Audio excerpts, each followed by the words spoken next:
Glaives have been polarising since their introduction, but they're also in this weird spot where if you've taken the time to master them, you probably struggle to put them away and just as equally dominate any single game mode you've been playing. The base dual function of the projectile shot and the base glaive melee still exist, and even though glaives aren't the first thing you think of when it comes to endgame, that could be about to change as Bungie is trying to improve how good it feels to use glaives as both a melee and projectile weapon, with a series of improvements to all three aspects of this unique class of weapons. Firstly, projectiles fired from glaives will be significantly quicker across the board, 30% faster to be exact. These will now also deal 25% more damage in PvE with a little less damage in PvP. This isn't going to make them dominate in PvP, but it will make them hit a lot harder in endgame content like raids, dungeons and nightfalls. Bungie is also dramatically decreasing the delay after firing before you can melee from 0.75 seconds to a much shorter 0.2 seconds. This should now make them feel far more intuitive to shoot a projectile and follow up with a glaive melee attack. The glaive shield is also changing, as your shield energy will now passively recharge at a rate of 1% per second whilst you have the glaive held, meaning you won't need to rely on dealing damage to boost your shield energy like before, and in theory get a bit more out of it, especially when it comes to the class specific exotics. All in all, these updates are pretty sweet, and to be honest, I've been using a handful of glaives a lot more recently, especially with a certain Banner of War Titan build. But now let's get to the rundown of the 3 best glaives you need to be hunting down, dusting off from your vaults and shining up real nice to get you ready for the glaive meta of season 23, before we then get into the bonus round with the exotic glaives and how these are really going to shake up the sandbox.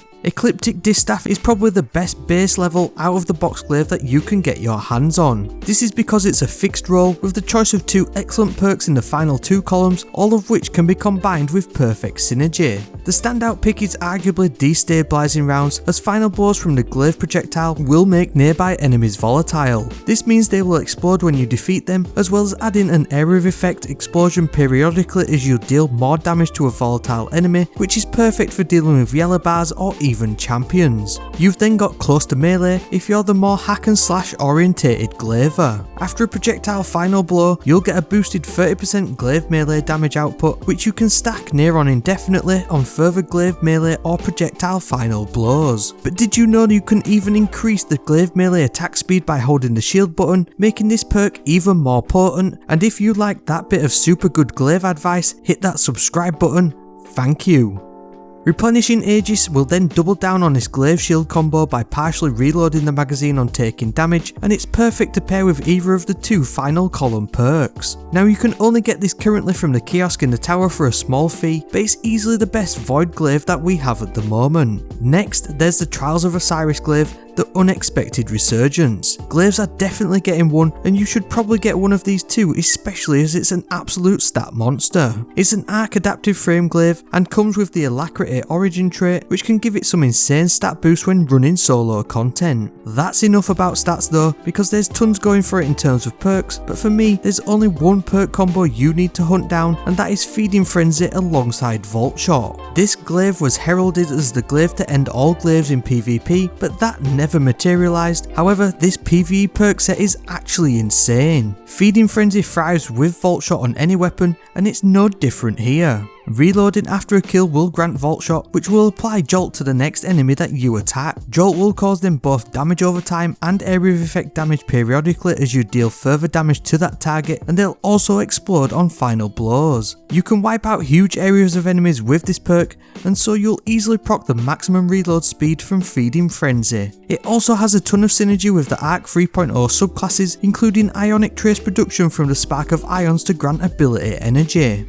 Greasy Luck is the solar energy rapid fire glaive which you can obtain from the Ghost of the Deep dungeon. It fires the fastest of all glaives, meaning it deals slightly less damage per shot, but it more than makes up for it with its excellent endgame viable perks. Incandescent is the only perk you really need to chase on this one, which is really a no-brainer when it comes to any solar based weapon. Final blows will spread Scorch to nearby targets, and if you spread enough Scorch around and cause one target to get up to 100 stacks of Scorch, they will ignite and cause huge area of effect damage nearby. Scorch targets also take damage over time from the burn effect, and you'll automatically get a ton of solar subclass 3.0 synergy. Not only can you benefit from being able to extend both Restoration's healing effect and Radiant's 25% damage boost by using the Ember of Empyrean, but you can also lean heavily into the Scorch and Ignition damage boost with the Ember of Char to spread Scorch to targets from Ignition explosions, increase the area effect of Ignitions with the Ember of Eruption, or just simply increase the stacks of Scorch applied to targets with the Ember of Ashes. Replenishing Aegis or even Lead from Gold are great perks here to keep the Glaive projectile shot uptime to the maximum, making this glaive well worth farming for in the new dungeon.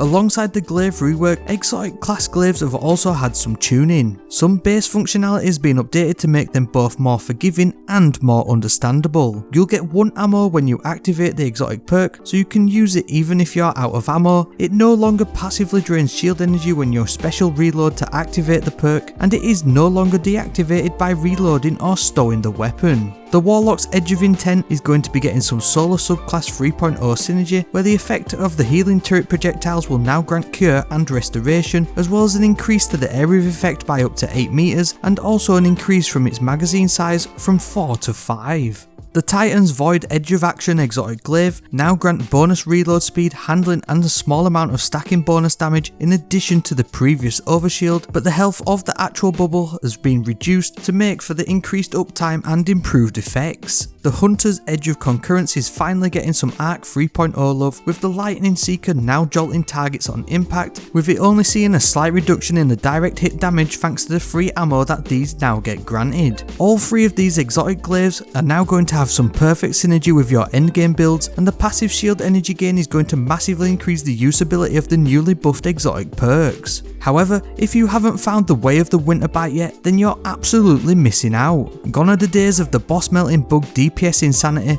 but this heavy exotic stasis glaive should be the centerpiece of any of your glaive builds going forwards. The freezing ice ball of doom will freeze everything in its path, priming them for bonus shatter damage on taking further damage, but also as long as you have at least 1 ammo for Winterbite, you can also chain an infinite slow and freeze wave of destruction by just using the stabby end of the stick, giving it excellent shutdown potential in endgame, especially on all 3 types of champions. This again has tons of stasis subclass synergy, especially with the Shadebinder's Ice Flare bolts, as well as the Whisper of Fissures to increase its shatter damage even further. With stasis set to get some love in season 23 and beyond, if you dust off any glaive for next season, I don't think you'll be disappointed with the Winterbite. So there you have it, some glaives didn't quite make the list here, and maybe even some perks that you enjoy, but are glaives about to be meta? Let me know what you think. Then if you need that endgame glaive build injected straight into your veins, don't look any further than this video next.